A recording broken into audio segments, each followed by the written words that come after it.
ওই যে কথায় আছে না, মন ভালো থাকলে সব করতেই ভালো লাগে, আর মন ভালো না থাকলে কিছুই ভালো লাগে না। ইদানিং আমার কয়েকদিন মন বড্ড খারাপ, যায় না কেন, শুধু শুধুই মন খারাপ হয়ে যায় আমার। তো আজকে না একদমই ভালো লাগছিল না কাজ করতে, বাট মন খারাপ থাকলেও তো নিজের কাজগুলোকে নিজেকেই করতে হবে। আর চলো, আমি তোমাদের সাথে গল্প করতে করতে বেডশিটটা এখানে ক্লিন করে নিচ্ছি। আর এখন প্রায় 9:30 মতো বেজে গেছে, সবাই শুতে আসার টাইমে আমি বেডশিট ক্লিন করছি। কোনো রকমে তাড়াহুড়ো করে বেডশিটটা আমি ক্লিন করে নিলাম। তোমাদের তো আগেই বলেছি আমাদের খাটের তুলনায় বেডশিট পাওয়া যায় না, মানে ছোটোই পাওয়া যায়। তারপরে অনেক দিন ধরে জামা কাপড়গুলো না জড়ো করা ছিল, তো সেগুলো আমার দেখতে একদমই ভালো লাগছিল না। আমি সবসময় পরিষ্কার পরিচ্ছন্ন থাকতে ভালোবাসি, বিশেষ করে নিজের রুমটাকে সাজিয়ে গুছিয়ে রাখতে আগা করে আমার ভালো লাগে। তো তার জন্য ভাবলাম যাই হোক, জামা কাপড়গুলোকে সুন্দর মতো করে গুছিয়ে রেখে দিই।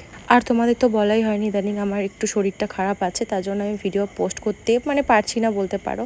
আজ 2-3 দিন হলো কোনো ভিডিও আমি পোস্ট করছি না। এদিকে নেহা আমাকে একটা আম দিল, প্রথমে একটু মিষ্টি লাগলো, তারপরে দেখছি আমটা প্রচণ্ড টক। আর বিশাল মল থেকে আমি কিছু কেনাকাটা করেছিলাম, 2টো প্যান্ট কিনেছিলাম ওই ট্র্যাক স্যুট টাইপের, আর কিনেছিলাম একটা টপ ওভার সাইজের। বাট টপটা না খুব একটা পরার পর ভালো লাগছে না, ভাবলাম যে একটু এক্সচেঞ্জ করবো। আর এই ক্লিপ দুটো কিন্তু আমি বিশাল মল থেকে কিনেছিলাম, দাম পড়েছিল ওই 90 টাকা মতো। আর এই পারফিউমটা